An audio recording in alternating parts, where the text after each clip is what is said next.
I sat in the dark, the only light in my room coming from the cold blue glow of my phone screen, and I felt like I was looking at a ghost. But it wasn't a ghost of someone who had died.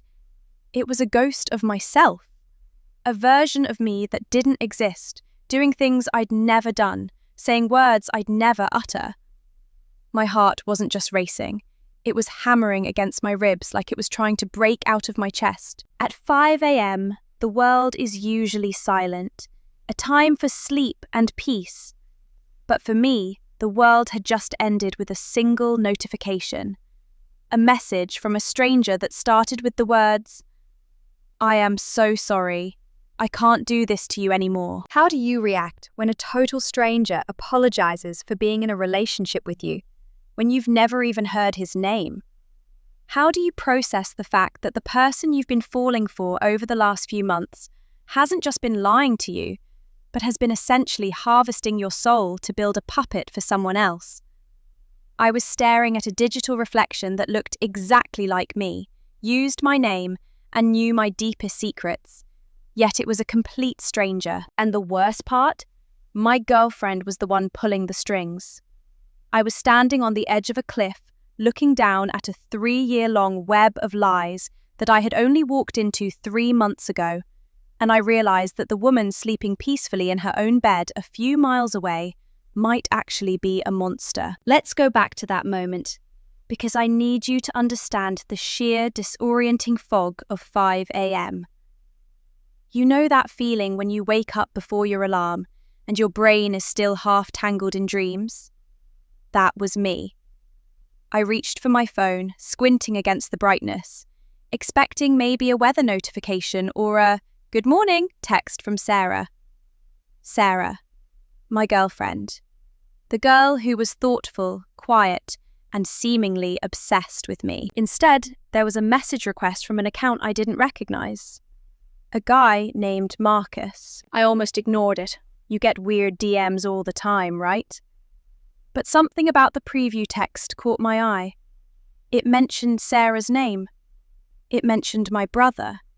My blood turned to ice instantly. Why would a random man in another city know my brother's name? I opened the chat, and that's when the floor fell out from under me. "I can't keep living this lie," the message read. "I know you and Sarah are happy, but the guilt is eating me alive. I'm sorry for being the third person in this, but I love her, and I thought you were okay with it because of what you told me." I sat up, my breath hitching. I typed back, my fingers trembling so hard I could barely hit the keys. "Who is this? What are you talking about? I don't know you." I expected him to be a troll. I expected a wrong number or a cruel joke. But Marcus didn't stop. He started sending screenshots. And that's when I saw her. Well, I saw me. He sent me a link to a profile, a secondary, private account. The profile picture was a photo of me that Sarah had taken of us at the park last month, but Sarah had been cropped out. The bio had my name, my age, my interests, but as I scrolled through the screenshots Marcus was firing off, I realized this me was someone I didn't recognize. This version of me had been talking to Marcus for 3 years. 3 years! I've only known Sarah for 5 months, and we've only been official for maybe 10 weeks. According to Marcus, he and Sarah had been a couple for 3 years. And for those 3 years, I, or rather the fake version of me created by Sarah, had been a part of their relationship. He thought we were in a throuple. He thought I felt a wave of nausea so strong I had to lean over the side of my bed.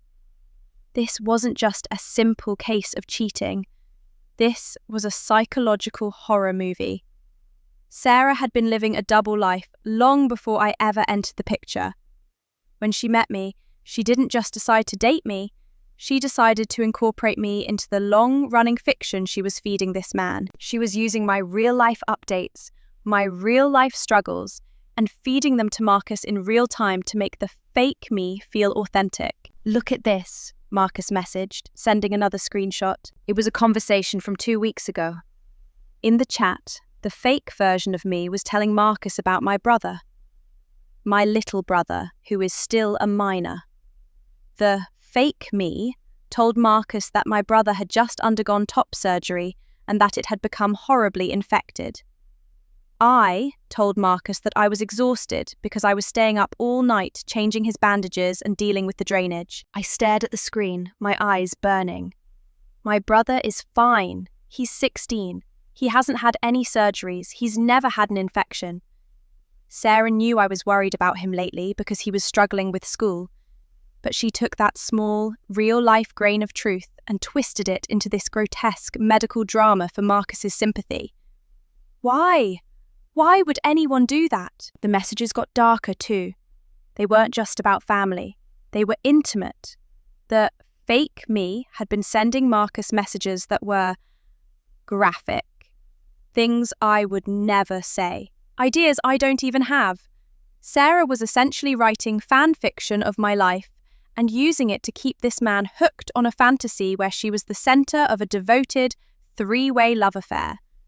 Marcus told me he was strongly urging me to stay with her. Even as he was blowing up her life by telling me the truth, he was defending her. She's going through a rough patch, he told me.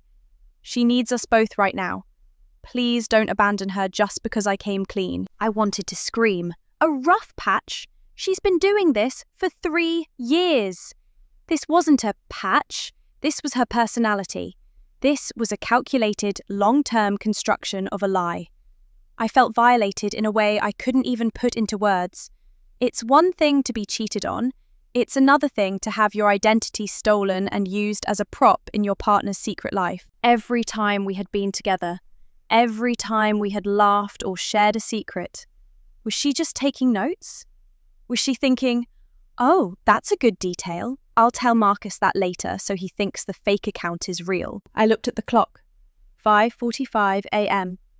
Sarah would be waking up soon for her early shift. She had no idea her world was about to catch fire. I was sitting there, vibrating with a mix of rage and pure, unadulterated confusion. Who was this person I had been sleeping next to? Who was the girl who told me she loved me just last night before she went home? I realized then that I didn't even know if her love for me was real, or if I was just a character she needed to cast so her play could continue. Maybe she didn't even like me. Maybe she just needed someone who looked the part. I thought about all the times she'd take photos of me when I wasn't looking. I thought they were sweet. Now, I realised they were probably just content updates for Marcus. I told Marcus I needed a moment. I needed to breathe. I went into the bathroom and splashed cold water on my face, looking at myself in the mirror. I looked the same. But I felt like I was fading away, like the me on Sarah's phone was more real to the world than I was. I knew I couldn't stay quiet. I knew I had to face her. But as I grabbed my keys to head toward the school where we both worked, well, where she worked and I was a student teacher, I felt a lingering doubt. What if she had an explanation? What if Marcus was the crazy one? But deep down, I knew. The details were too specific. The way he talked about my brother. Only Sarah knew those things. I was walking into a storm, and I didn't know if I'd come out the other side with any part of my heart intact. The drive to the school was a blur. You know that feeling when you're operating on pure adrenaline and zero sleep, where everything looks a little too sharp, a little too bright? That was my reality.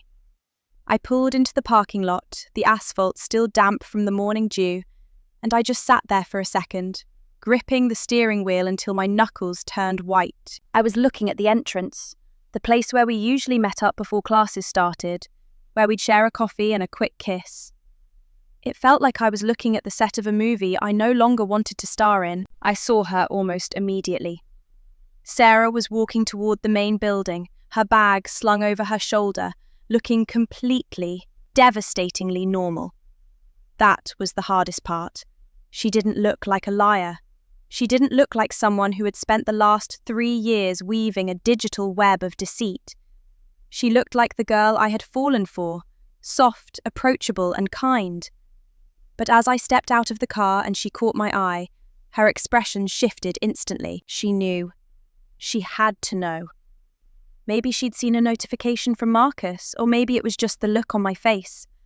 A look that probably screamed, "I know everything." Hey, she said, her voice small, trembling before I even opened my mouth. "We need to talk," I said. My voice sounded like it belonged to someone else. It was cold, detached. I didn't want to scream. I wanted answers. I led her to a quiet corner of the courtyard, away from the early bird students and the faculty members trickling in. The moment we were alone, the dam broke. But it wasn't my dam. It was hers. Sarah started crying. Not just a few tears, but that full-body, racking sob that's designed to make you feel like the aggressor. It's a classic tactic, isn't it? If you're the one crying the loudest, you're the one who needs comfort. "I am so sorry," she gasped out, reaching for my hand. I pulled back like her touch was radioactive. "Don't," I said. "Just explain. Explain, Marcus. Explain the account. Explain why you told a stranger my brother had a surgery he never had.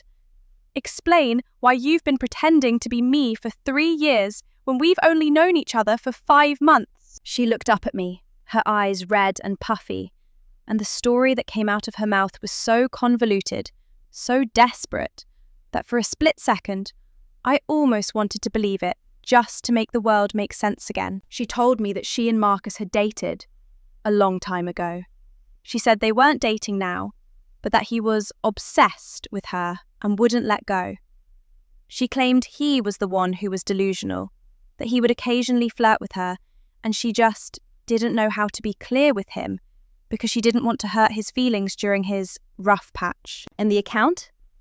The profile with my face, my name, and my life story. "It wasn't me," she whispered, wiping her eyes. "It was a friend, I swear. One of my friends knew I was seeing you, and they thought it would be funny, or they wanted to help me let him down easy by making him think you were part of the relationship. I didn't know it was happening, I swear. I found out about it recently, and I was trying to get them to delete it." I stood there, staring at her, and I felt this chilling realization wash over me. She was lying. She was lying to my face with the same mouth she used to tell me she loved me. The friend excuse was so weak it was almost insulting. How would a friend know the specific, private details about my brother's life? How would a friend have access to the photos she took of me on her own phone? "Sarah," I said, my voice dropping an octave. "Marcus sent me the logs. The account has been active for 3 years. It was using my identity for the last few months, but who was it using before me? Who was the other girl in your throuple before I showed up?" She froze.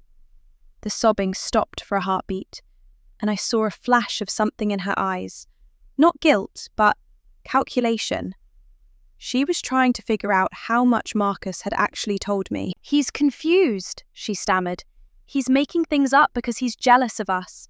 He wants to ruin what we have because he can't have me. He sent me screenshots of you talking to him," I countered. "Not just the fake account. You, from your actual handle, telling him how much you loved both of us, telling him that we were looking forward to seeing him soon. How is he making that up?" She went back to the tears. "I was just playing along. I was scared of him. He's unstable, and I thought if I just kept the fantasy going, he wouldn't do anything drastic. I did it for us, to protect us." It was mind-bending. She was trying to frame her 3-year-long con as an act of devotion to a relationship that had only existed for 10 weeks. The math didn't work. The logic didn't work. But she was so convincing, so seemingly broken, that I felt that tiny, nagging voice in the back of my head, wondering, what if? What if she really is just a victim of a stalker and a bad friend? But then I remembered the 5 a.m. message from Marcus. He didn't sound like a stalker. He didn't sound unstable. He sounded like a man who had been deeply, profoundly betrayed by 2 women, one of whom didn't even exist. "I need to see your phone," I said. She stepped back, her hand instinctively clutching her pocket. "No, you don't trust me. After everything." "Trust you?" I let out a dry, hollow laugh. Sarah, a man I've never met, just told me more about my own life than you've ever admitted to. If you have nothing to hide, if this is all a friend and a misunderstanding, show me the messages. Show me the proof that you told this friend to stop. She wouldn't do it. She kept pivoting, kept talking about how her mental health was at an all-time low, how she was going through a lot that I didn't know about. The rough patch, Marcus mentioned. It was like they were both reading from the same script, a script she had written. I left her there in the courtyard. I didn't break up with her. Not officially, not yet. Because I was still in that state of shock where you feel like you need one more piece of evidence to justify the kill shot. I went to my classes, but I didn't hear a word the professors said. I was under the desk, frantically messaging Marcus. I talked to her, I messaged him. She says you're lying. She says the account is a friend of hers. She says you're the one who won't let go. Marcus's response came back almost instantly. It wasn't an angry text. It was a screen recording. It was a recording of him scrolling through the settings of the fake account. He had the login info. And there, in the linked accounts section, was Sarah's primary email address. There were voice notes too. He played one in the recording. It was Sarah's voice. But she wasn't talking to him. She was talking to the fake me. She was leaving voice notes for the puppet she had created, saying things like, "Okay, tell Marcus I'm busy tonight so he doesn't suspect why I'm not answering. Tell him we're out at dinner." She was talking to herself. She was managing two different personas, coordinating their schedules so the lie never overlapped. It was cold. It was calculated. It was professional-grade manipulation. I sat in the back of that lecture hall, the dim lights overhead suddenly feeling like a spotlight on my own stupidity. She hadn't just cheated. She had turned me into a digital slave for her own entertainment. And as I looked at the recording of her voice, her real voice, coordinating the lies, I realized that the girl crying in the courtyard wasn't going through a rough patch. She was just a really, really good actress. But why? That was the question that kept burning in my brain. Why me? Why go through all this effort for a 3-month relationship? And how many other characters had she played in Marcus's life over the last 3 years? I realized then that I wasn't the only victim. Marcus was just as deep in this as I was. Maybe deeper. And the girl I thought I knew? She didn't exist at all. The screen recording played on my phone, the volume turned just low enough that only I could hear it, but the words felt like they were being screamed directly into my ears. Hearing her voice, that soft, familiar lilt she used when she was being playful, talking to a digital ghost of me was the most surreal experience of my life. It was like watching a ventriloquist have a deep, emotional conversation with a dummy that looked exactly like you. I sat there in that lecture hall, surrounded by students taking notes on history or literature, while I was witnessing the actual dismantling of my reality. The voice note Marcus sent was the final nail. In it, Sarah said, "Hey babe, tell Marcus that we're going to be offline for a few hours. I'm taking you out for a birthday surprise." My birthday wasn't for 6 months. She was literally inventing milestones for our relationship just to give herself an excuse to go dark on Marcus. She was using my existence as a shield to hide her movements. It wasn't just that she was cheating. She had integrated me into a complex, multi-layered alternate reality where I was a willing participant in a throuple I didn't even know existed. I felt a wave of coldness wash over me. A strange, detached calm that happens when the shock is so great that your body just shuts down the emotions to keep you from exploding. I didn't cry. I didn't shake. I just closed the video, put my phone in my pocket, and walked out of the lecture. I didn't care about the class. I didn't care about my grades. I walked straight to the administrative building, found a quiet bench in the back, and called Marcus. "Hello?" he answered. His voice sounded hollow, exhausted. "I saw the video," I said. There was a long silence on the other end. I could hear him breathe, a ragged, heavy sound. "I'm sorry," he finally whispered. I really wanted to believe she was telling the truth. I wanted to believe that the girl I've loved for 3 years was real. But when I saw you, the real you, post that photo on your public Instagram 3 months ago, the same photo she sent me claiming it was a private moment between the three of us, I started digging. How did you get her login? I asked. "I didn't have to," Marcus said, his voice cracking. "She's been using a shared password manager for our joint accounts. I realised she had a vault I didn't have access to. I managed to bypass it. When I saw my own life, our 3 years together, categorised and filed away as Project Marcus, I felt like I was going to be sick." Project Marcus. That's what she called him. He told me that for 3 years she had been feeding him a narrative. Before me, there was another girl whose photo she had stolen from a random person's Visco. Sarah had dated this imaginary girl for 2 years, telling Marcus that she was her soulmate and that if he wanted to be with Sarah, he had to accept this other woman too. When that girl moved away or broke up with them, I couldn't even keep the lies straight. I happened to walk into Sarah's life. I was the perfect replacement. I was real. I was right there. I was a character she didn't have to Photoshop. "She's been telling me you're struggling with your identity," Marcus continued. "She told me that's why you were so shy and why you never wanted to FaceTime me. She said you were transitioning emotionally and needed space. That's why she made up the story about your brother's surgery. She said it was triggering for you and that I needed to be extra supportive of her so she could be strong for you." I felt a physical pang of disgust. She used my brother, my actual real-life family, as a prop to garner sympathy from a man she was gaslighting. She used a fake medical crisis involving a minor to manipulate Marcus into being extra supportive, which I'm sure translated to him sending her money or gifts or just more of his undivided attention. "She's coming to meet me after my next class," I told Marcus. "She thinks she can still fix this. She thinks I'm still the girl she can cry in front of." "Don't let her," Marcus said. "She's a pro. She'll make you feel like you're the one being cruel. She'll tell you she was doing it because she was lonely, or because she's broken, or because her childhood was hard. She's told me all of it.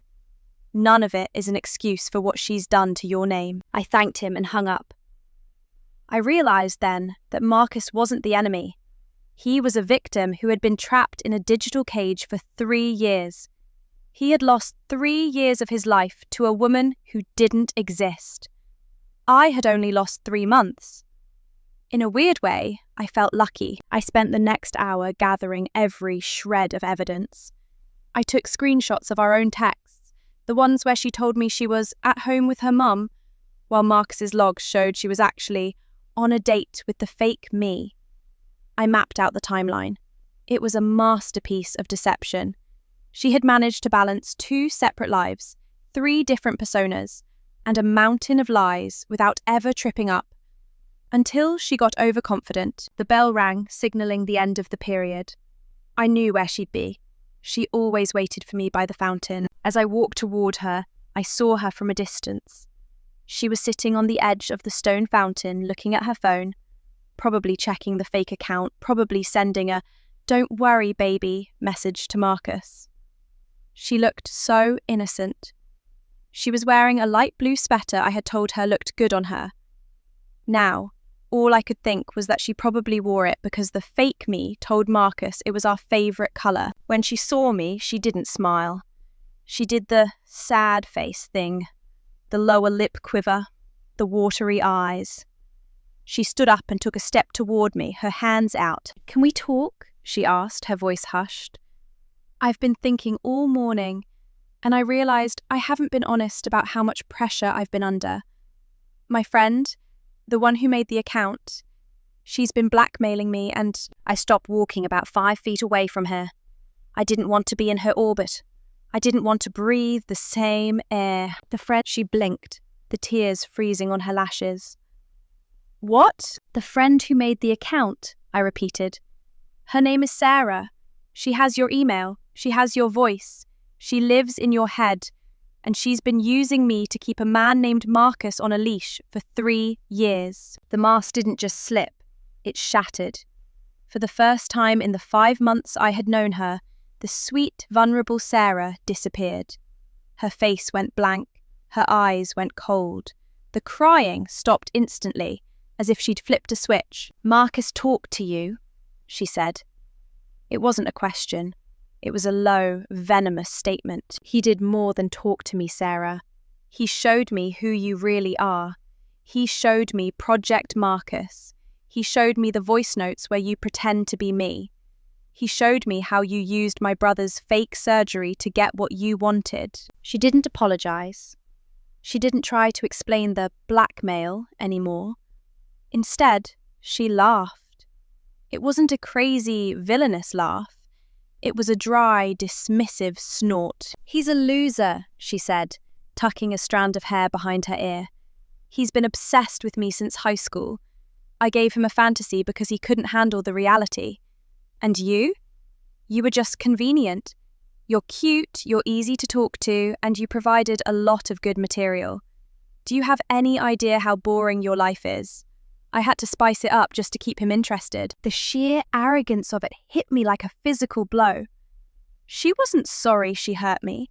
She was just annoyed that the material was no longer available. We're done, I said, my voice steady. And I've already contacted the school. I told them you've been using my identity and photos of a minor, my brother, to solicit things from a stranger online. I don't know if it's illegal, but I know it's a violation of the Student-Teacher Code of Conduct. I'm sure they'll be interested in the screen recordings. Her eyes widened then. The coldness was replaced by a flash of genuine fear. Her career, her reputation, that was the only thing she actually cared about. Not me, not Marcus, just herself. You wouldn't, she whispered. I already did, I lied. I hadn't gone to the school yet. I wanted to see her face first. But I was going to. She stepped toward me, her face contorting into a snarl. You think you're so much better than me? You were happy. For 3 months you were the happiest you've ever been because of the attention I gave you. I made you feel special. You should be thanking me for the memories, even if they were fake. I looked at her, and for the first time, I didn't feel anger. I felt pity. She was so hollow that she truly believed a lie was better than a quiet truth. She believed that her manipulation was a gift. I'd rather be lonely than be a character in your play, I said. I turned around and walked away. I didn't look back when she started screaming my name. I didn't look back when she started throwing things from her bag at the ground. I just kept walking until I reached my car, got inside, and locked the doors. But as I sat there, trying to catch my breath, my phone buzzed. It was a message from Marcus. She just messaged me from a third account, it read. She says you're the one who's been catfishing her and that she's the victim. She sent me a police report she filed against you. It looks fake, but she's not stopping. She's going nuclear. I looked at the screen and the realization hit me. This wasn't over. Sarah wasn't just a liar. She was a predator who didn't know how to lose. And now she was coming for everything I had left. The vibration of my phone felt like a death rattle in the confined space of my car. I looked down at Marcus's message again, the words police report and nuclear searing into my brain. I could feel the walls of my life closing in. It's one thing to be betrayed by a lover. It's another thing entirely to realize you've invited a person into your life who is willing to burn the entire world down just to stay on top of the ashes. I clicked the link Marcus sent. It was a PDF, a document that looked disturbingly official. It had the local police department's header, a case number, and a detailed narrative of how I had been stalking Sarah, how I had created a fake account to ruin her reputation, and how I had even threatened her family. It was a work of fiction that would have made a novelist proud, but seeing my name listed as a suspect in a criminal filing, even a fake one, made the air leave my lungs. She wasn't just defending herself. She was trying to preemptively destroy me before I could tell anyone the truth.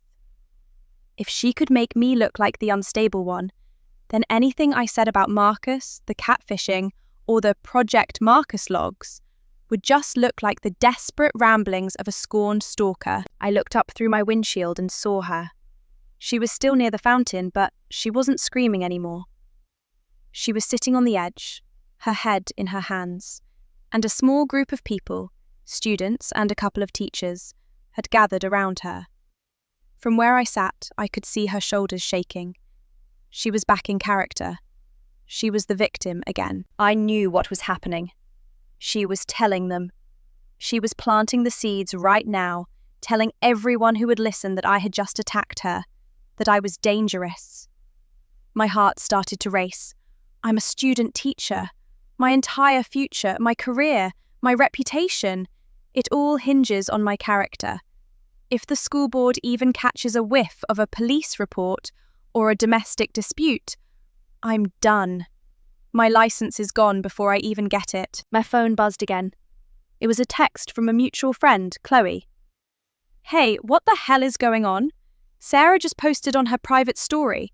Are you okay? She's saying you've been harassing her for weeks and that you just cornered her at school. I didn't reply. My fingers were hovering over the screen, but what could I say? No, actually, she's been pretending to be me to a guy in another state for 3 years. It sounded insane. Even as I thought it, I realized how much more believable her lie was. People understand a messy breakup. They understand stalking. They don't understand the level of psychological warfare Sarah was playing. I realized I couldn't just sit in my car and wait for the police or the principal to come knocking on my window.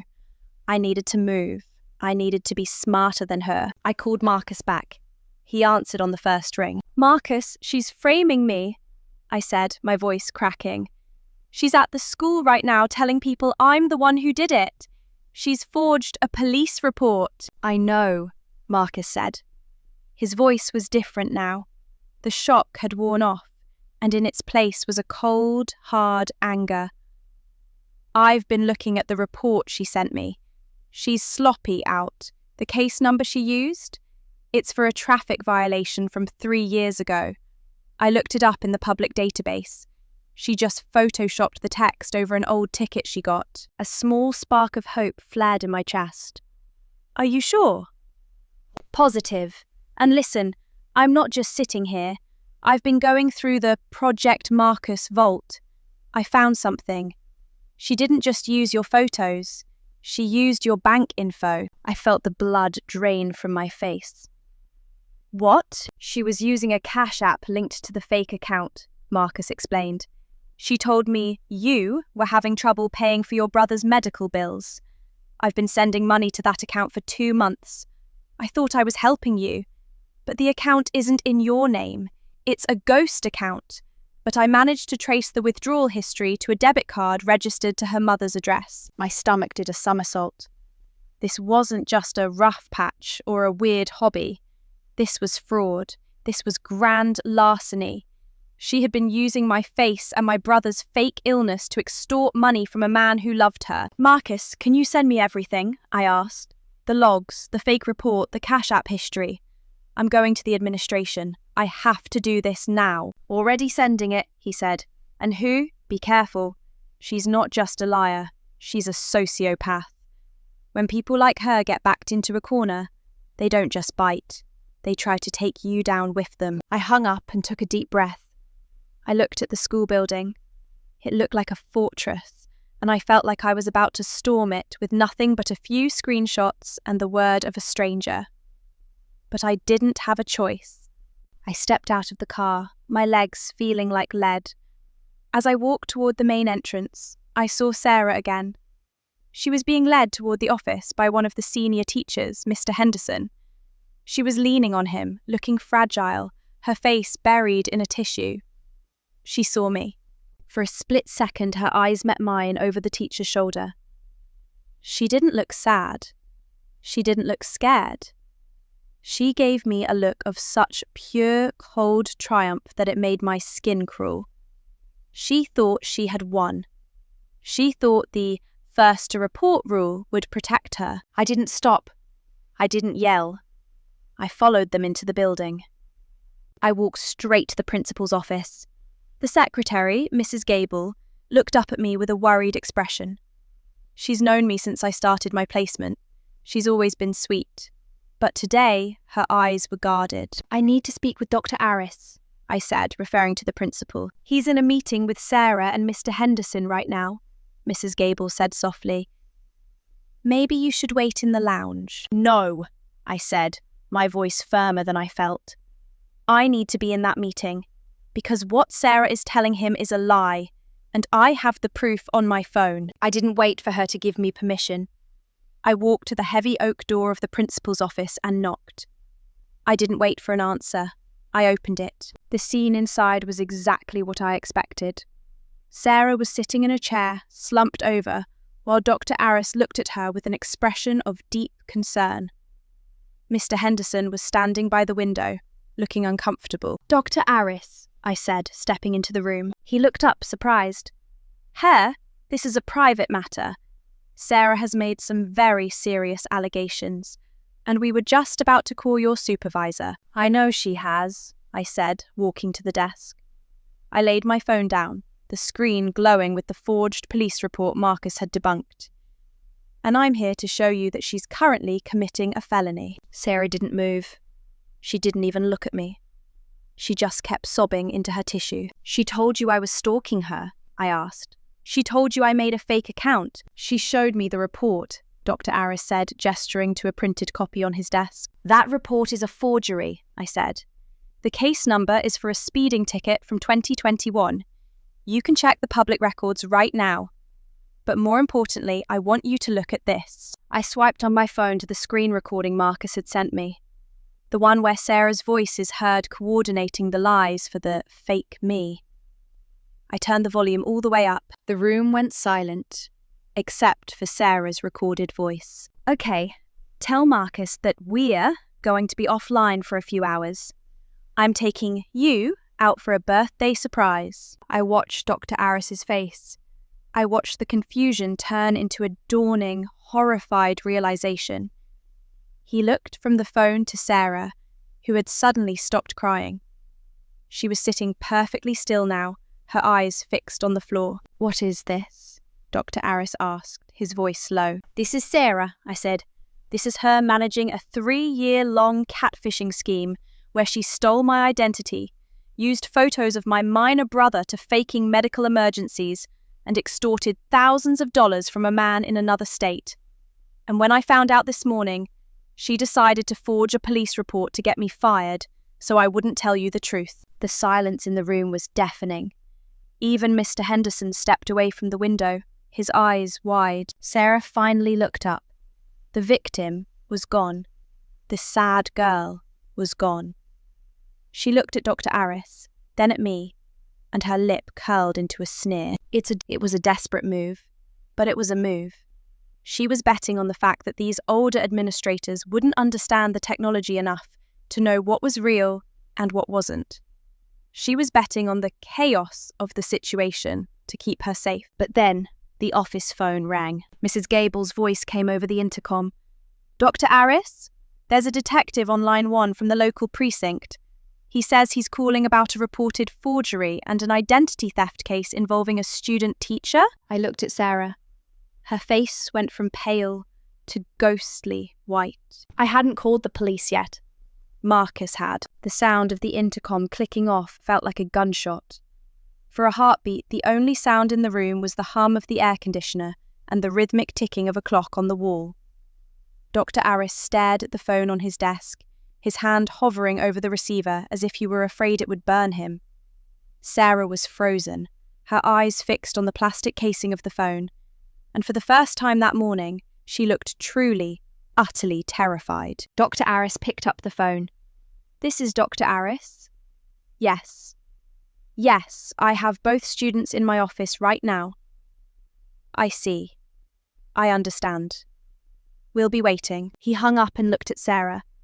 The concern that had been in his eyes just moments ago was gone, replaced by a cold, professional distance.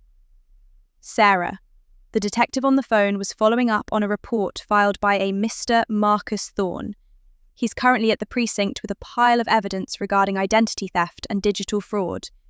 He also mentioned that he was sent a document claiming to be an official police report from this department, a document that he verified as a forgery. Sarah, I'm going to have to ask you to wait in the conference room with Mr. Henderson until the authorities arrive, Dr. Aris said, his voice hard.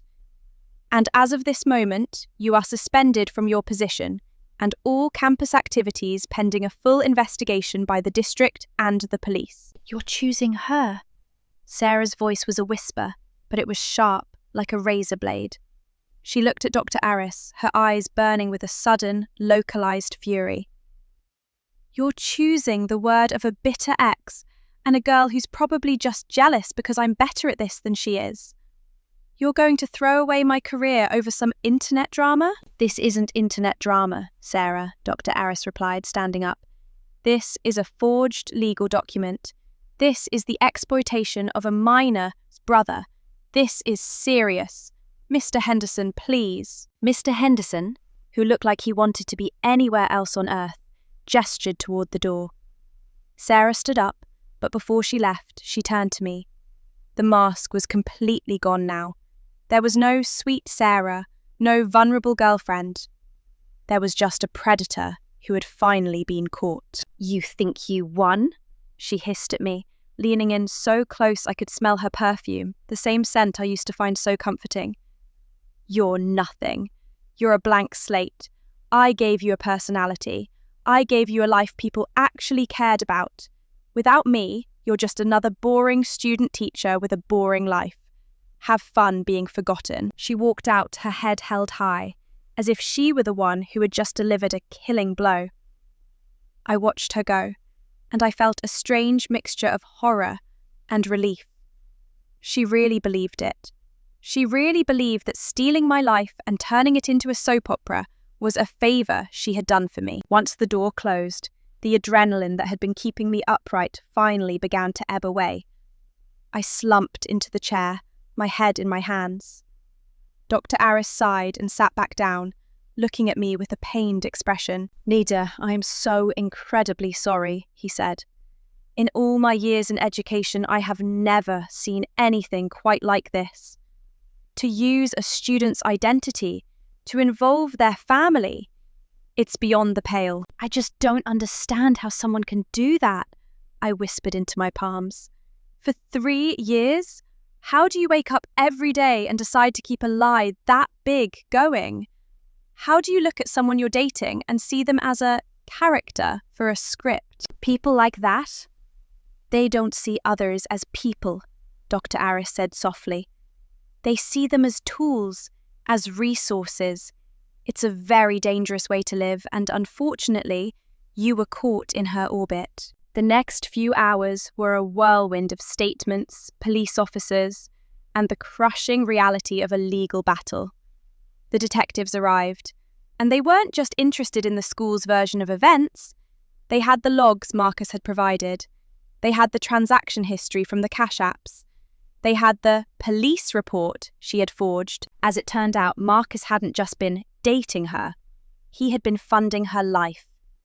Over the course of 3 years, he had sent her thousands of dollars for emergencies, fake medical bills, fake car repairs, fake rent help for the fake me.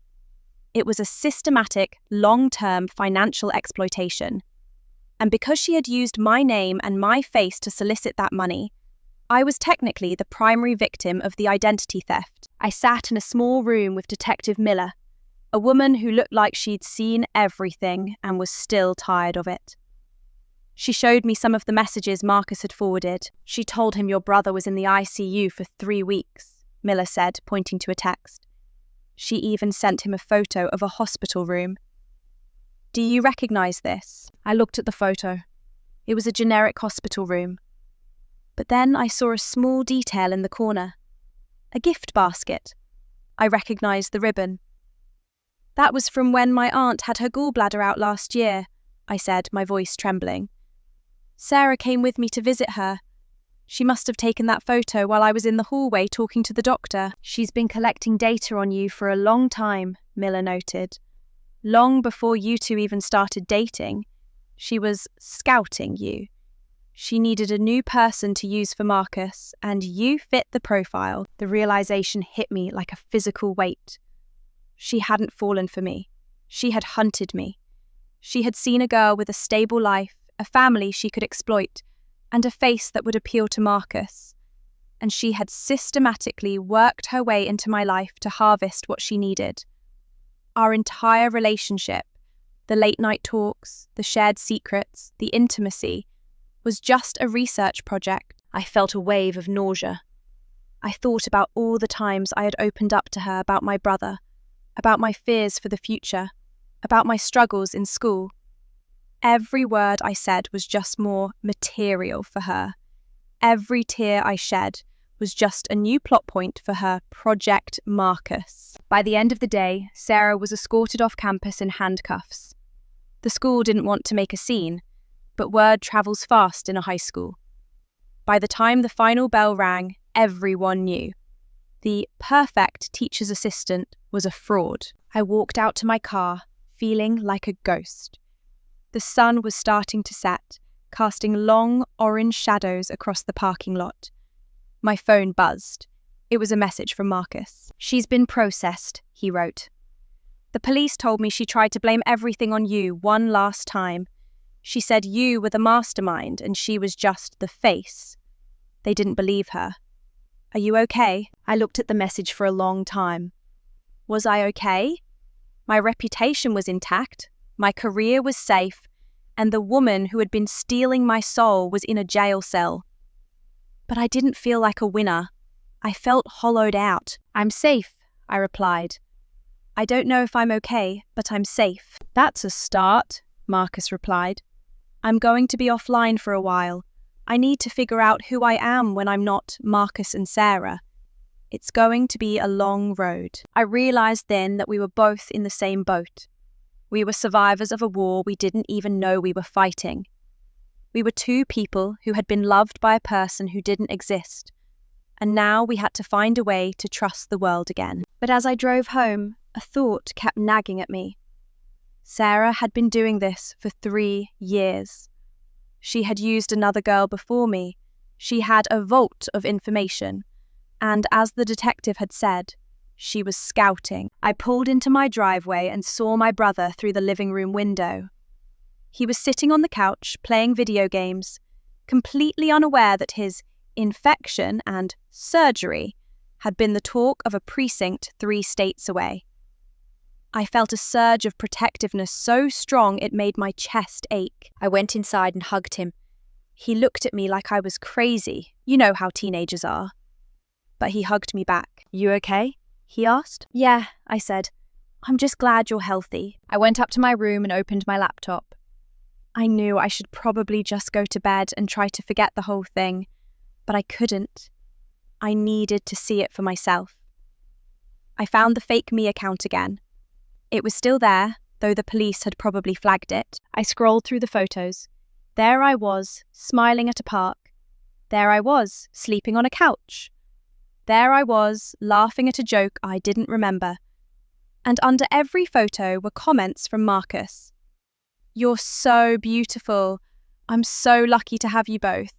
I'll do anything to help you through this." And then I saw it. A photo from 4 years ago. A photo of a girl I didn't recognize. She was blonde, smiling, standing in front of a school building. The caption read, "My first love, the one who started it all." I realized then that I wasn't just the second character in Sarah's play. I was just the latest one.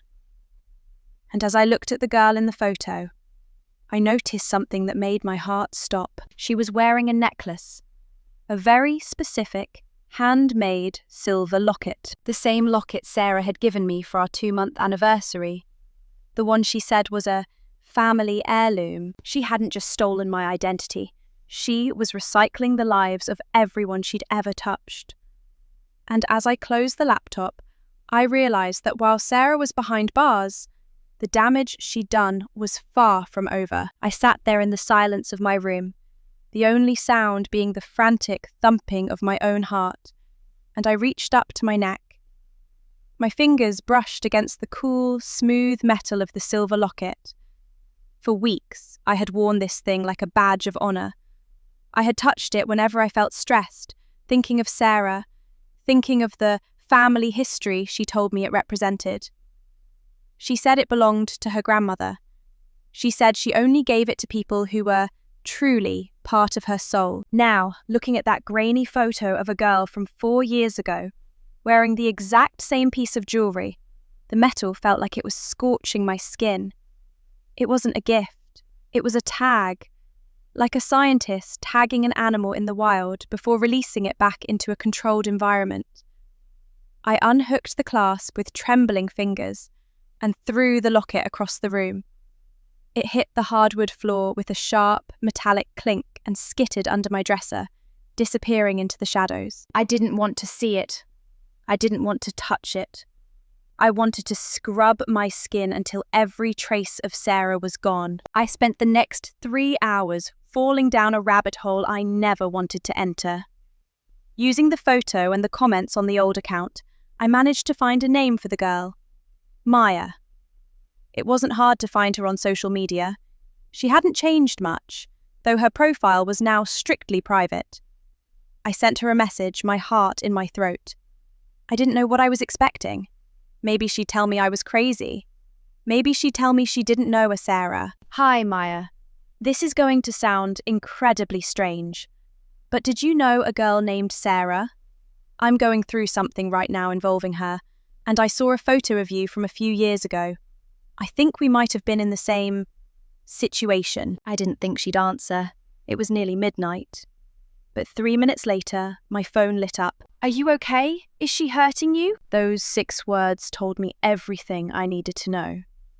Maya didn't ask, who is this, or what are you talking about? She jumped straight to the safety check. I felt a chill that had nothing to do with the night air. I typed back, my thumbs flying, telling her a condensed version of the last 24 hours. Marcus, the fake account, the Project Marcus logs, the forged police report, and the arrest. Maya asked if she could call me.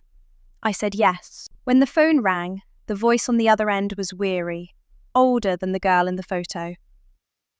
I'm so sorry you found her, Maya said, her voice a low whisper. I thought she was done. After what happened with me, I thought she'd be too scared to try it again. What happened with you? I asked. The same thing, Maya said. Only it wasn't a guy named Marcus. It was a girl named Elena. Sarah spent 2 years building a life where Elena and I were dating through her. She used my photos, my school records, everything. But with me, she took it further. She started calling my parents, pretending to be a guidance counsellor. She told them I was on drugs so they'd stop trusting me when I tried to tell them she was acting weird. She isolated me until she was the only person I had left. I felt the room spinning. This wasn't just a hobby for Sarah. This was a refined, professional-grade system of destruction. She didn't just want to play a character. She wanted to own the people she played. How did you get away? I whispered. I didn't, Maya said. I had to move. I had to transfer schools and change my legal name. My parents still don't fully believe me. They think I had a mental breakdown and that Sarah was the hero who tried to help me. She's that good. She convinces the adults that she's the only sane one in the room. We talked for over an hour. Maya told me about the little things. The way Sarah would record your voice while you were sleeping to use for voice notes later. The way she'd look through your trash to find receipts so she could prove where you were to her other victims. It was a level of obsession that defied logic. By the time I hung up, I realized that Sarah wasn't just a girl who lied. She was a black hole. She consumed lives and left nothing but husks behind. The next morning, the reality of the legal battle began to set in. My parents were finally involved. I couldn't keep it from them once the police started calling the house. My dad was furious, the kind of quiet, vibrating fury that's scarier than shouting. He hired a lawyer immediately, not just for the identity theft, but for the exploitation of my brother. But Sarah's family had money, lots of it, and they weren't going down without a fight. Her lawyer started releasing statements to the local news and the school board. They claimed Sarah was a victim of extreme psychological distress and that Marcus and I had conspired to bully her into a breakdown. They pointed to the fact that I was a student teacher and Marcus was a stranger from the internet as proof that we were the ones who were unstable. She's using the rough patch defense, I told my lawyer, Mr. Vance, as we sat in his office. She told Marcus she was going through a rough patch. She told the school the same thing. Now she's making it a legal strategy. It's a common tactic for people with personality disorders, Mr. Vance said, flipping through the stack of screenshots. They try to pathologize their crimes so they can avoid jail time and go to treatment instead. But the forgery, that's the sticking point. You can't psychological distress your way out of a forged police report. That's a direct attack on the justice system. I spent the next week in a state of hypervigilance. Every time a car slowed down in front of my house, I thought it was her. Every time I got an email, I expected a threat. I stopped going to my placement at the school. I couldn't bear to walk past the fountain where she'd sat, or see the faces of the teachers who had looked at me with suspicion. I felt like my life had been paused while Sarah's life was being rebranded. On her social media, which her lawyers somehow kept active, she started posting quotes about healing and forgiveness. She was playing the part of the misunderstood girl who made a mistake because she loved too hard. And people were buying it. Some of the students at school started a hashtag for her, #JusticeForSarah. They thought Marcus and I were the villains. I was losing the war of public opinion. I was the boring one, remember? I didn't have a curated narrative. I just had the truth. And the truth is often messy and quiet. I was sitting on my porch one evening, watching the sun go down, when Marcus messaged me again. He hadn't been offline like he said he would be. He couldn't stop. He was obsessed with the case, fueled by 3 years of wasted love and a lot of stolen money. I found her project narrator's name folder, he wrote. It wasn't on the shared drive. It was on a physical hard drive she left at her dorm. One of her roommates found it and gave it to me because she was tired of Sarah's drama. What's on it? I asked, my heart sinking. It's not just photos, name, it's a script. A literal script for the next 2 years of our relationship. She had planned out when we were going to break up, when you were going to get sick, and when she was going to save me from the grief of losing you. She had scripted my entire future without me even knowing. I felt a cold shiver run down my spine. She hadn't just been living in the moment. She was a director, and Marcus and I were just actors who didn't know we were on stage. And there's something else, Marcus added. Something that changes everything. There's a folder labelled The Others. There are dozens of them. Dozens of girls, dozens of guys. Some she only used for a week, some for years. She's been doing this since she was 12. I realised then that we weren't just fighting for my reputation or Marcus's money. We were fighting to stop a serial predator who had turned human connection into a game of chess. And I knew exactly what I had to do. I couldn't just wait for the lawyers to handle it. I had to show the world the script. I looked at the phone, then at the dark street. I realised that if I did this, if I went public with the full extent of her madness, there would be no going back. I would be the girl who was catfished forever. But if I didn't, she'd just find another girl, another locket, another project. I took a deep breath and started typing. I didn't write to the police. I didn't write to the school. I wrote to the girls in the Others folder. I began to track them down, one by one. I was building an army. The script. That was the word that kept echoing in my mind as I sat in my room, staring at the files Marcus was uploading to a secure cloud drive for me to see. It wasn't just a folder of notes or a few ideas scribbled in a digital diary. It was a comprehensive, multi-season production manual for my life.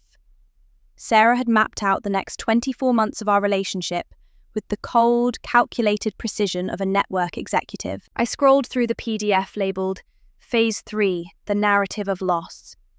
My breath hitched. According to Sarah's timeline, in 6 months I was supposed to develop a mystery illness.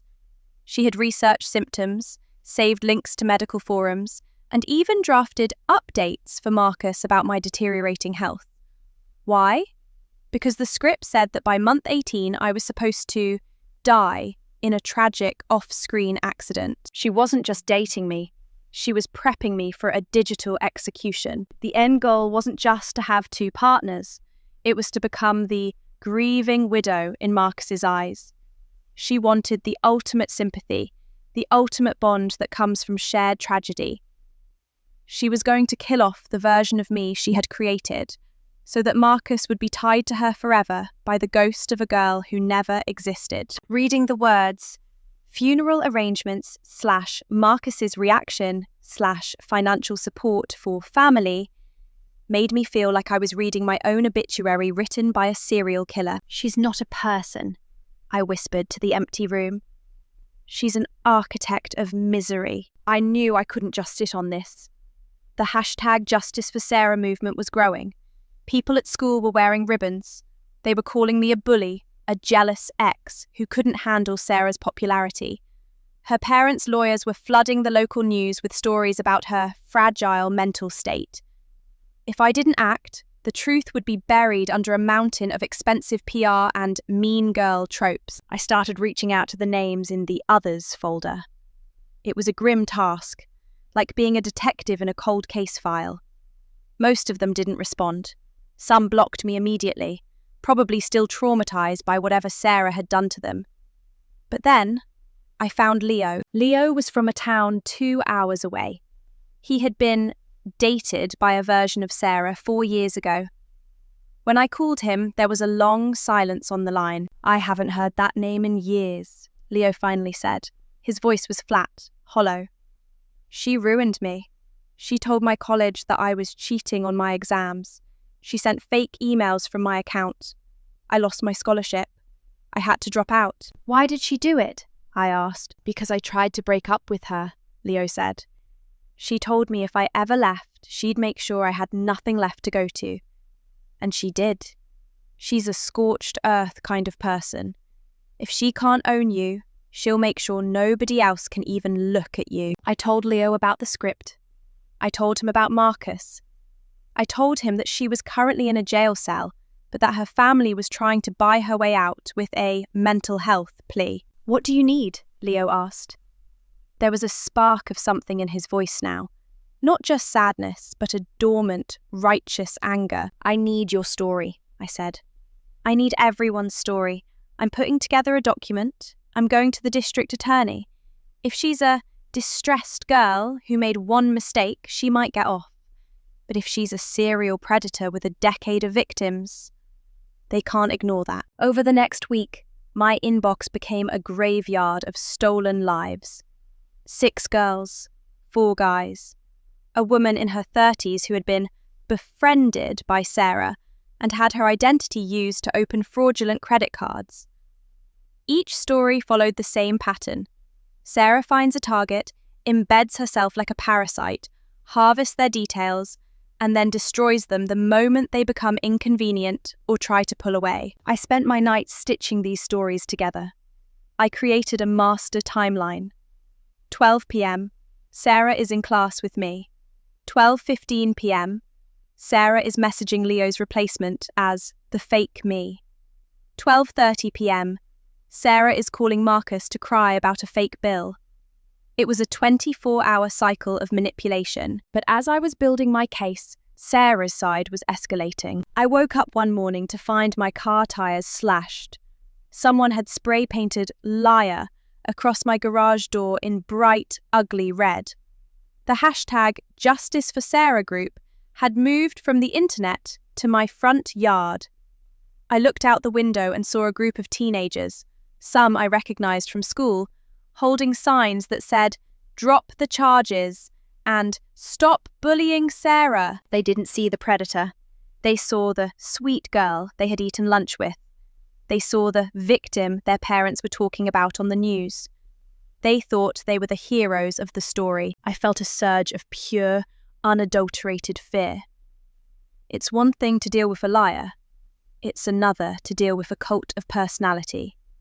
Sarah had successfully turned my own community against me. Even my neighbours were giving my parents the side eye. My dad had to stay home from work to keep an eye on the house. "We should just move," my mum said one night, her voice shaking as a rock hit the siding of our house. "Let the lawyers handle it. It's not worth your life, nigger." "No," I said, looking at the others folder on my screen. "If we move, she wins. If we stay quiet, she gets out, and in 6 months there will be a new girl, a new project. She'll do this until she kills someone, Mum. She almost killed me on that script." I decided it was time to drop the nuclear option. I didn't go to the news. I didn't go back to the principal. I went to Marcus. "Marcus," I said over a video call, "the hashtag Justice for Sarah, people think you're a bitter ex and I'm a jealous girl. They think the evidence is faked. We need to show them the one thing Sarah can't explain away." "What's that?" Marcus asked. He looked terrible. Grey skin, dark circles under his eyes. He was grieving a 3-year relationship that never existed, and the weight of it was crushing him. "The voice notes," I said. "Not just the ones you sent me. All of them. We need to do a live stream. We need to go on the hashtag, Justice for Sarah hashtag, and play the audio of her planning the Project Marcus scams. We need to show them the script." Marcus hesitated. "She'll sue us for defamation." "It's not defamation if it's the truth," I countered. "And she's already in jail. What's she going to do? Forged another police report?" We set the time for 8 p.m. I posted the link everywhere. I tagged every local news outlet, every school board member, and every person using the hashtag Justice for Sarah hashtag. As the clock ticked down, the tension in my house was thick enough to cut. My dad sat by the door with his phone, ready to call the police if the protesters outside got out of hand. My mum sat next to me, holding my hand. At 8 p.m, I clicked go live. There were 300 people watching within the first minute. By minute 5, there were 2,000. "My name is Nellen," I said, looking directly into the camera. "And for the last week, you've been told that I am a bully. You've been told that Sarah is a victim of a rough patch. Tonight, I'm going to show you what a rough patch actually looks like." I didn't start with the anger. I started with the locket. I held it up to the camera, the one I had fished out from under my dresser. "Sarah gave me this," I said. "She told me it was her grandmother's. But this locket belongs to a girl named Maya, who Sarah targeted 4 years ago. Maya is on the line right now." I brought Maya into the stream. She told her story. The chat went wild. Then I brought in Leo, then 3 others. One by one, the others spoke.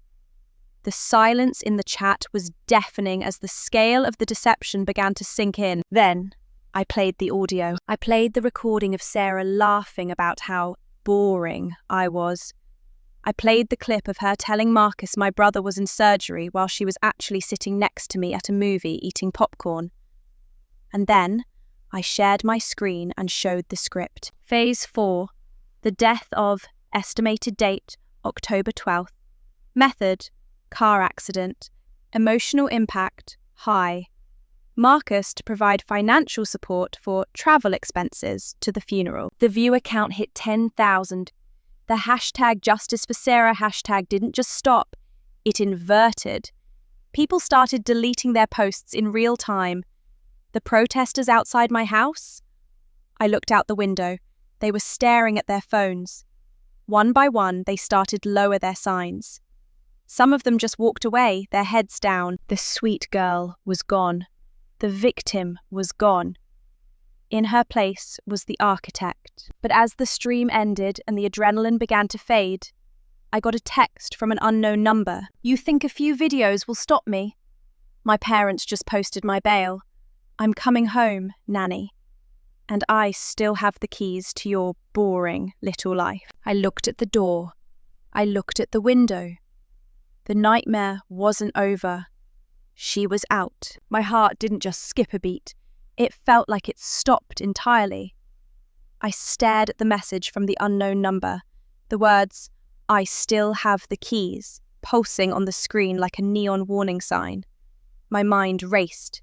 Keys? What keys? I'd changed my passwords. I'd blocked her on everything. I'd even checked the physical locks on the house.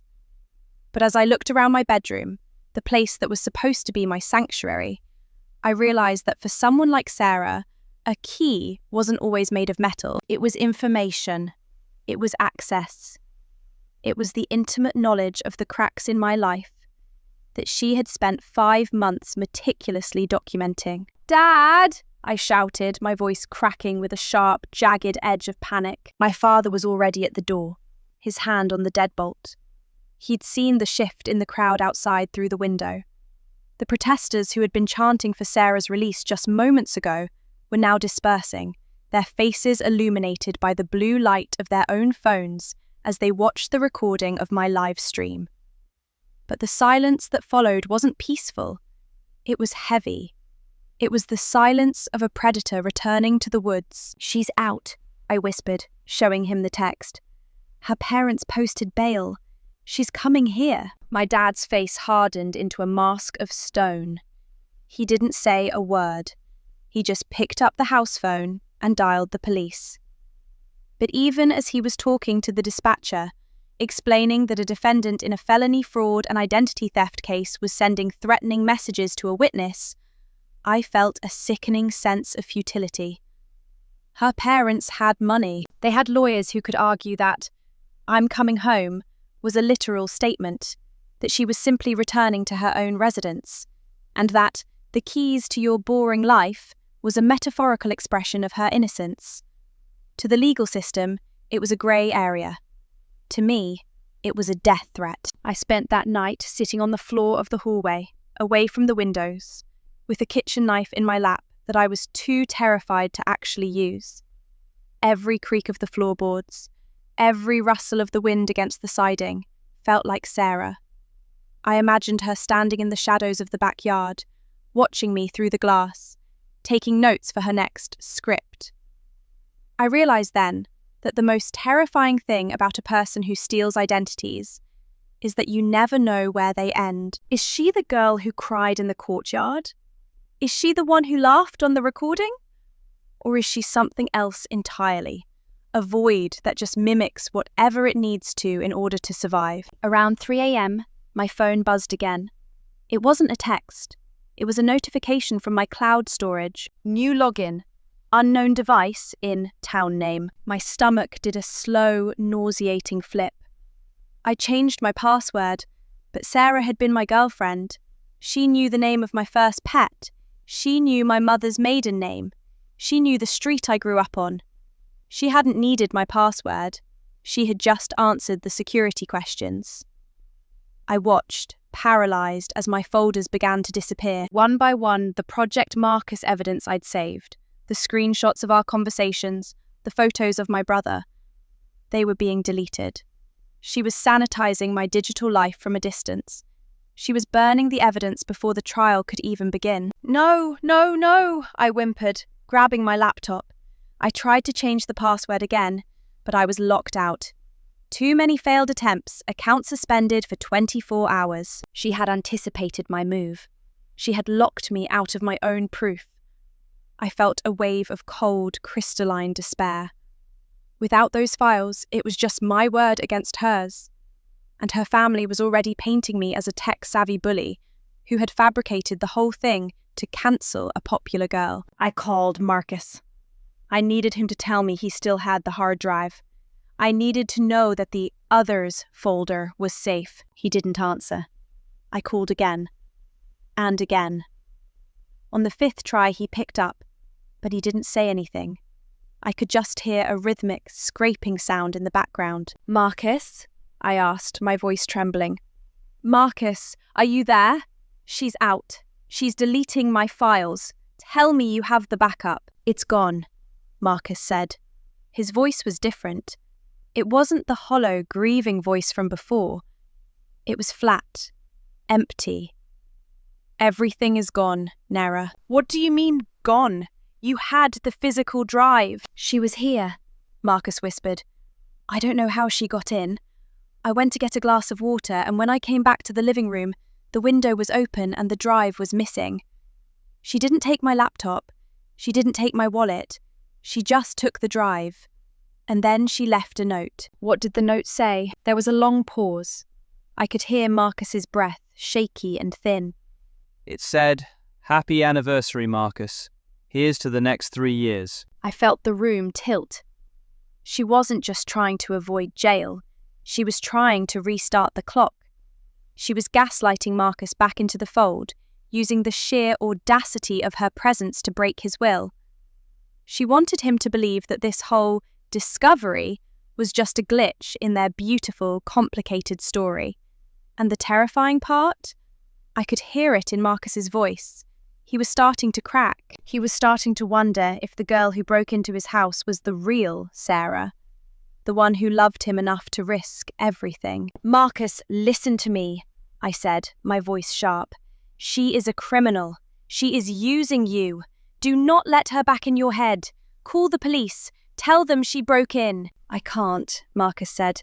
She didn't break in. I think I left the door unlocked. Maybe I wanted her to come.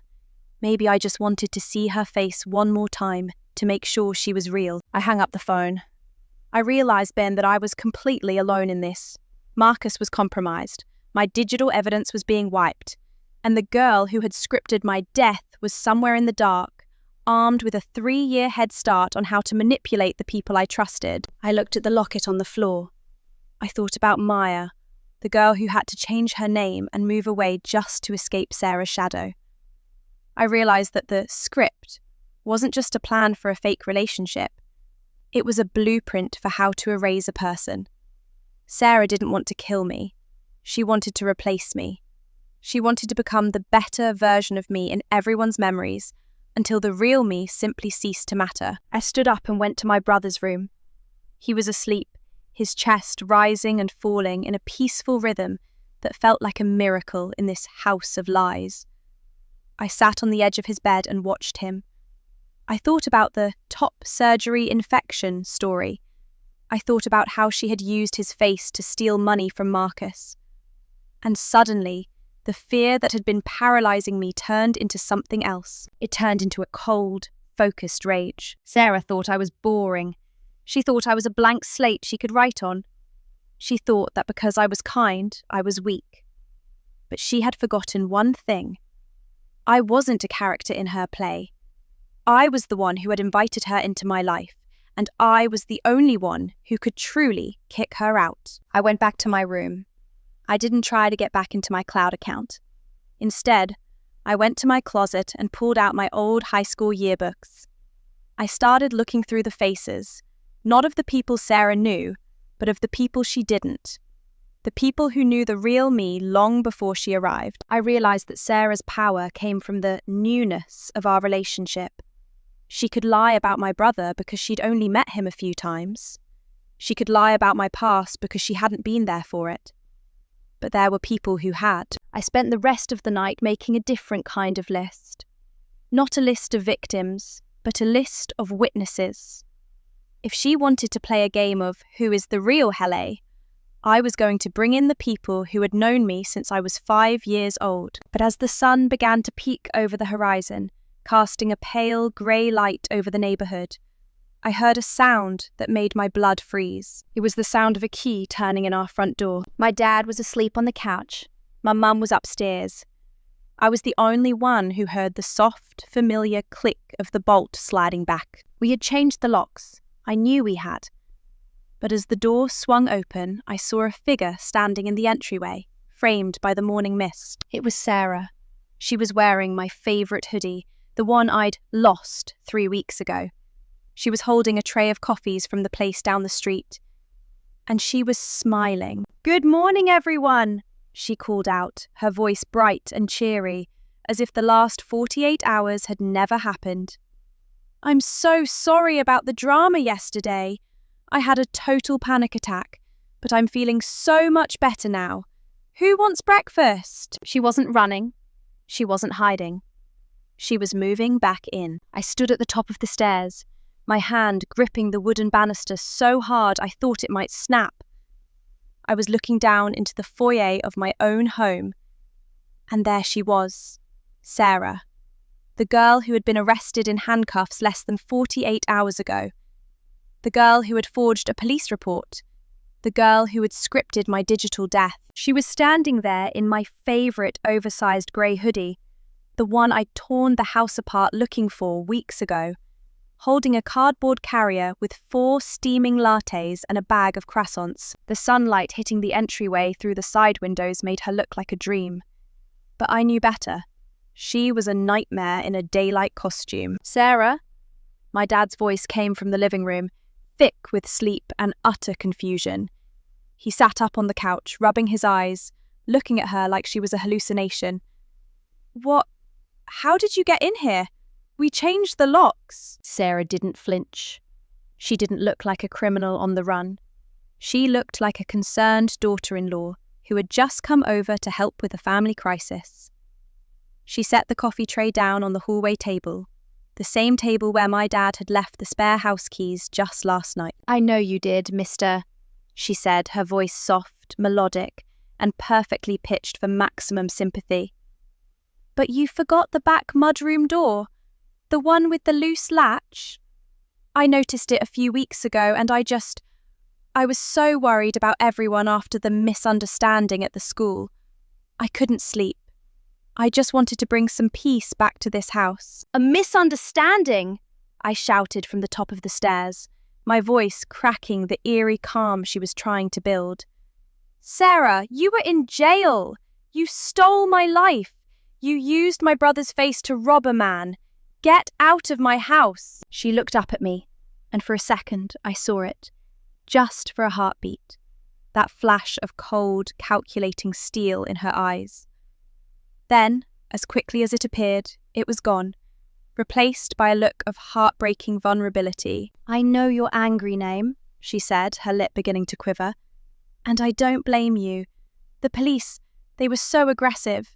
They didn't understand that I was having a manic episode. My doctors are already working on the paperwork. I wasn't myself. I was so scared of losing you that my brain it created a world where we were safe. I'm so sorry if I hurt you.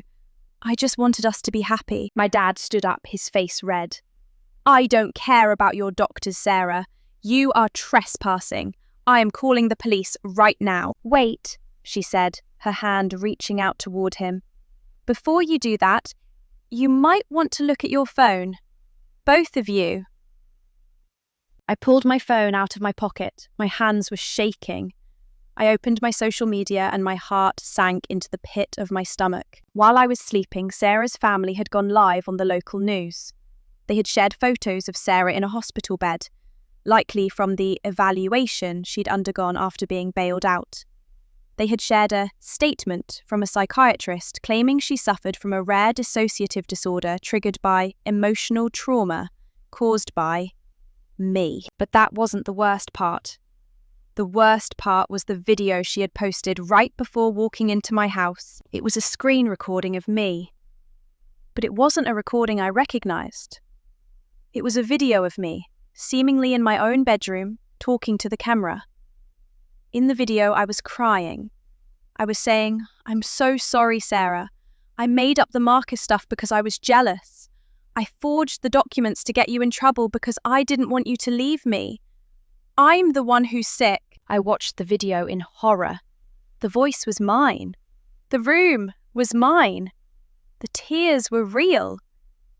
But I had never said those words. "It's an AI deepfake," I whispered, the realization hitting me like a physical blow. She used the audio from my live stream and mapped it onto an old video of me crying after my dog died last year. "Nobody cares about the tech now," Sarah said, her voice dropping the sweet girl act for just a moment. "They care about the confession. It's already been shared 5,000 times. The hashtag Justice for Sarah group is outside the precinct right now, demanding they drop the charges because you admitted to framing me. She stepped further into the house, her boots clicking softly on the hardwood. My dad was staring at the video on his phone, his face pale. He was an older man. He didn't understand how easy it was to manufacture a person's soul with a few clicks and a powerful processor.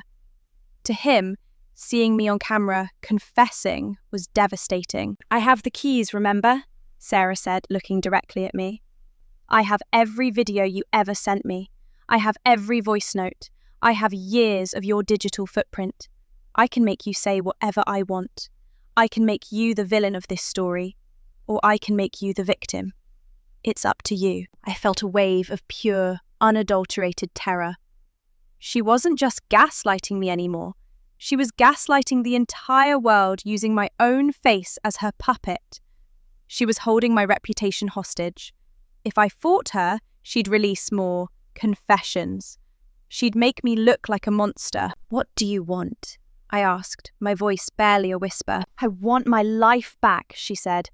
"I want you to go to the police and tell them the video is real.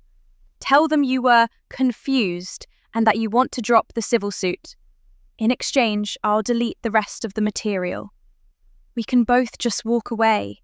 You can go back to your boring little life, and I can go back to mine." My dad looked at me, his eyes filled with a desperate, heartbreaking uncertainty.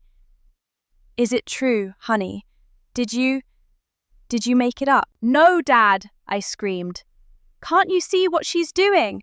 She's literally doing the exact thing I told you she did to Marcus. She's manufacturing a reality." "But the video," he stammered. "It looks just like you." Sarah smiled. It was the most terrifying smile I'd ever seen. Triumphant, predatory, and perfectly sane. She knew she had won. She had broken the bond of trust between me and my own father. If he couldn't tell what was real, who would? But then, the front door burst open. It wasn't the police. It was Marcus. He was dishevelled, his eyes bloodshot, and he was holding a physical object in his hand. A black, rectangular box. The hard drive. Sarah's smile vanished. She spun around, her face contorting into a mask of pure rage. "How did you get that? I took it! I saw you sleeping." "You saw a decoy, Sarah," Marcus said, his voice raw but steady. "I knew you'd come for the drive. I've known you for 3 years. I knew exactly how you'd play this. I left a dummy drive on the table and hid the real one in the one place you'd never look. The box of memories you gave me for our first anniversary. The one you told me was too precious to ever open." He walked into the house, stepping past my dad and standing right in front of Sarah. He looked at the coffee tray, then at her, and he let out a short, bitter laugh. "I saw the confession video you posted an hour ago," Marcus said. "It was good, really good. But there's one problem. I have the metadata from the original video. I have the raw files, and more importantly, I have the logs from the Others folder that you forgot to wipe from the physical backup." He turned to me, his eyes softening for a second. "I'm sorry I went dark on you. I had to make her think I was breaking. I had to lead her into a false sense of security so she'd stop being careful. She's so arrogant she thought she could just walk back in here and resume the play." Sarah lunged for the drive, her fingers clawing at Marcus's hands. But my dad was finally awake to the reality of the situation. He stepped in, grabbing Sarah by the arms and pulling her back. "Call the police," my dad said, his voice booming through the house. "Now!" I didn't hesitate. I grabbed my phone and dialed 911. As I waited for the dispatcher to pick up, I watched Sarah. She wasn't crying anymore. She wasn't pretending to be manic. She was struggling against my dad's grip, her face twisted into something subhuman. "You're nothing!" she screamed at Marcus. "You're a pathetic loser who spent 3 years loving a ghost. You have nothing without me. I gave you a reason to wake up every morning." "I'd rather wake up to nothing than wake up to a lie," Marcus said quietly. The police arrived 10 minutes later. This time there was no misunderstanding. Marcus handed over the drive. I handed over the text she'd sent me at 3 a.m. And the police? They found something else in her bag. They found a set of forged documents, not just for me, but for my parents. She had been preparing to transfer the title of our house. She had been preparing to assume our family's entire identity, likely to use as collateral for more Project Marcus-style scams. As they led her out of the house in handcuffs for the second time, the hashtag Justice for Sarah protesters were still at the end of the street. But as the police car drove past, Marcus walked out onto the porch. He held up his phone, connected to a portable speaker, and he played the others' audio. The crowd went silent. The ribbons were dropped. The signs were folded. The play was finally, officially, over. But as I sat on my porch with Marcus, watching the sun finally rise over a world that felt a little more real, I realized that the keys she talked about were still out there. The digital world is a dangerous place. Your face, your voice, your secrets, they aren't just yours anymore. They're material. I looked at Marcus. What now? Now, he said. We go to the trial, and we make sure Sarah never gets to write another script again. I want to ask you all a question. In a world where anyone can steal your voice and your face with a few clicks, how do you know who to trust? Have you ever felt like someone in your life was playing a part? Let me know in the comments. And if you want to hear more stories of survival and the dark side of the digital age, don't forget to subscribe.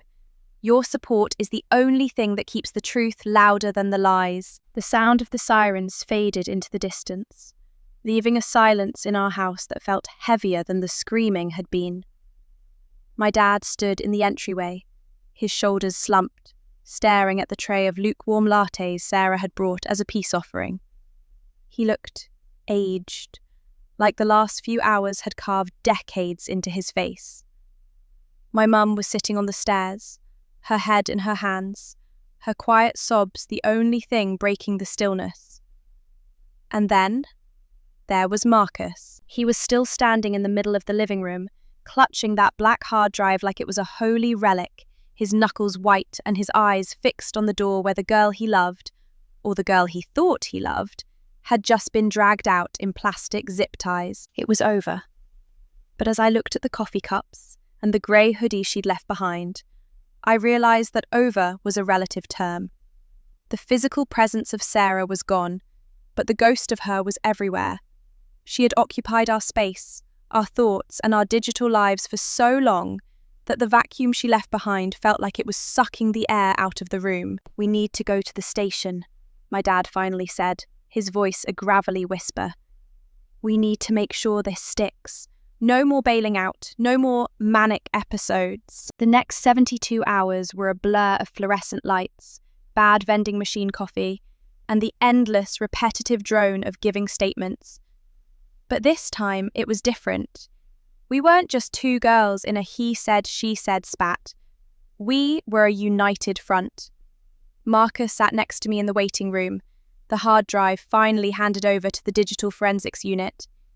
He told me things I hadn't known, things the fake me had told him over the years. "She told me you were an orphan," Marcus whispered, staring at his shoes. "Before you and I started dating, when she was still using the first girl's photos, she told me the new girl coming into the throuple had lost her parents in a car accident. That's why I was so protective of you. That's why I sent money for flowers on the anniversary of their deaths. I thought I was honouring your grief." I looked at my dad, who was alive and well, talking to a detective 10 feet away. The level of detail she had gone into was breathtaking.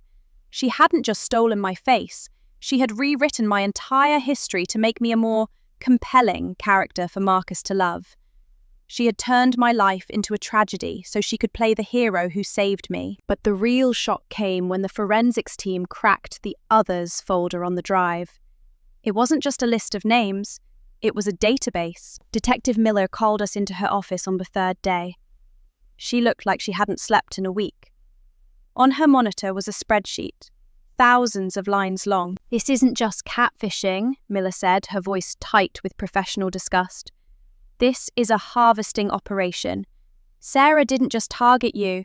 She had leads. She had folders on dozens of students at your school, people in your neighborhood, even some of your teachers.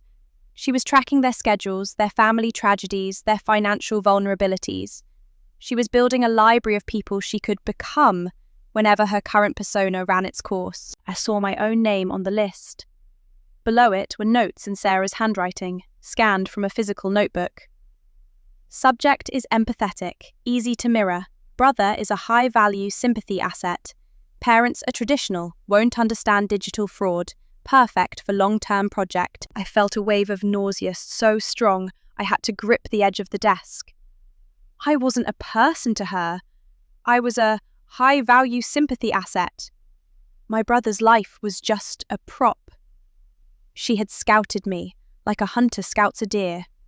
She had befriended me, hugged me, and kissed me, all while checking off boxes on a checklist of how to best exploit my existence. "And Marcus," Miller continued, turning to him, "she wasn't just taking your money, she was using your identity too. We found credit card applications in your name, using the fake's address as the billing location. She was building a joint financial life for the two of you that existed entirely in the shadows. If this had gone on for another year, she would have had enough leverage to take out a mortgage in your names." Marcus buried his face in his hands. The realization that his entire 3-year relationship was actually a long-con identity theft ring was more than he could bear. He had lost his time, his money, and his heart, and now he was finding out he'd almost lost his entire financial future. But as the evidence mounted, Sarah's legal team launched their counter-offensive. And they were good. Her parents hired a high-profile defense attorney, a man named Sterling, who specialized in reputation management. Within a week, the narrative in the local media began to shift again.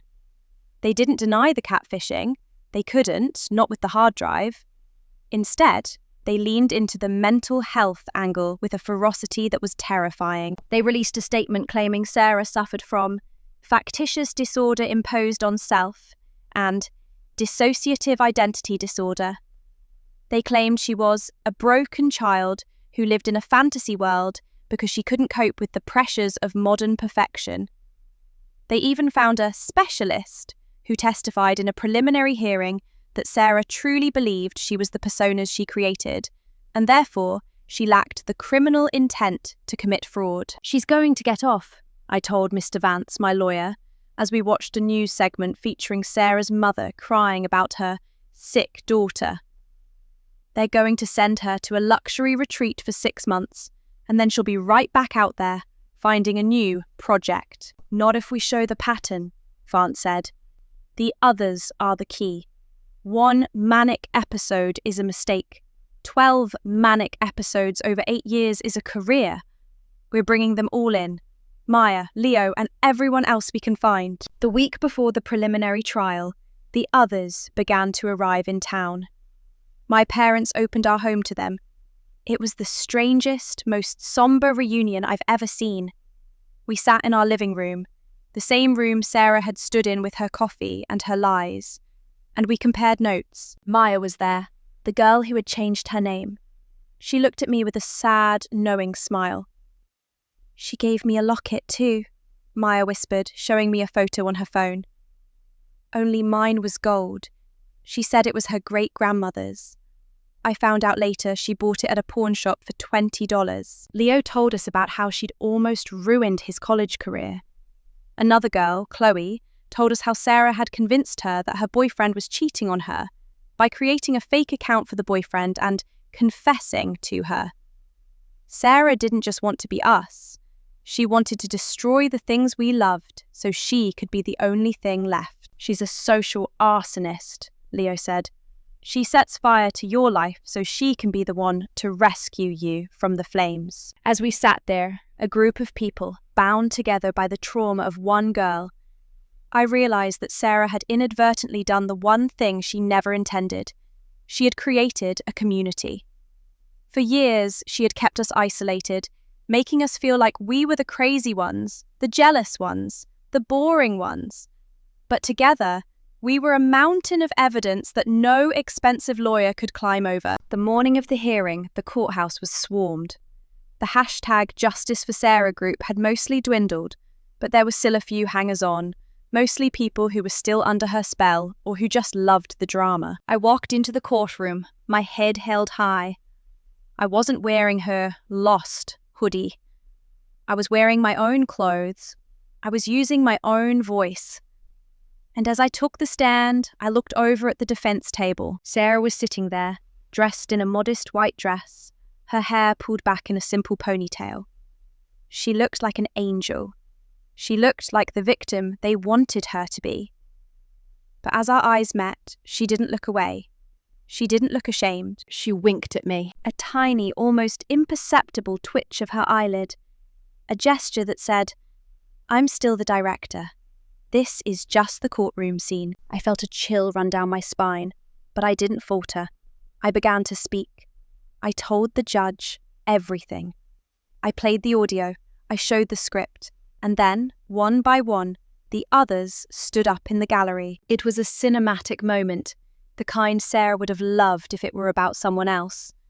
A row of 10 people, all victims of the same predator, standing in silence. The mental health defense began to crumble. You can't be unaware of your actions when you're keeping a spreadsheet of your victims' vulnerabilities. You can't be dissociated when you're forging police reports to protect your brand. The judge didn't dismiss the charges. In fact, he added more. Wire fraud, aggravated identity theft, forgery of a legal document, and the biggest one? Harassment with intent to cause emotional distress. Sarah's face finally changed when the judge denied her bail. The angel mask shattered. She screamed. She kicked the table. She called the judge a boring old man who didn't understand art. It was the ultimate tantrum, the sound of a spoiled child realizing that the world was no longer her plaything. As they led her out, she looked at Marcus. "I loved you," she shrieked. "I gave you 3 years of magic. You'll never find anything like what I gave you." Marcus didn't even look up. He was busy deleting the last of her photos from his phone. The trial lasted months, but in the end, Sarah was sentenced to a significant term in a psychiatric-focused correctional facility. It wasn't the luxury retreat her parents wanted. It was a place where she would have to face the reality of what she had done, without an audience to perform for. I'm sitting on my porch now, months later. Marcus moved to a new city to start over, but we still talk. We're trauma bonded, as they say, but we're also friends, real friends, without any scripts or throuple fantasies. My brother is doing great. He thinks the whole thing is cool in that weird, detached way teenagers have. But I catch him double-checking his privacy settings on Instagram every now and then. I learned a lot from Sarah. I learned that the most dangerous people don't look like monsters. They look like the person who brings you coffee when you're tired. They look like the person who remembers your favorite color. They look like the person who tells you exactly what you want to hear. But I also learned that the truth has a weight that a lie can't carry. A lie is a bubble. It's bright, it's beautiful, but it's hollow. And eventually, the air always runs out. So here's my final thought for you all. We live in a world where personal branding is everything. We're all told to curate our lives, to show our best selves, to tell a story. But at what point does the story become more important than the person? When does the script take over? Take a look at the people in your life today. Not their profiles, not their posts, the people. Because at the end of the day, a boring, quiet truth is worth 1,000 spectacular lies. Stay safe out there. Don't let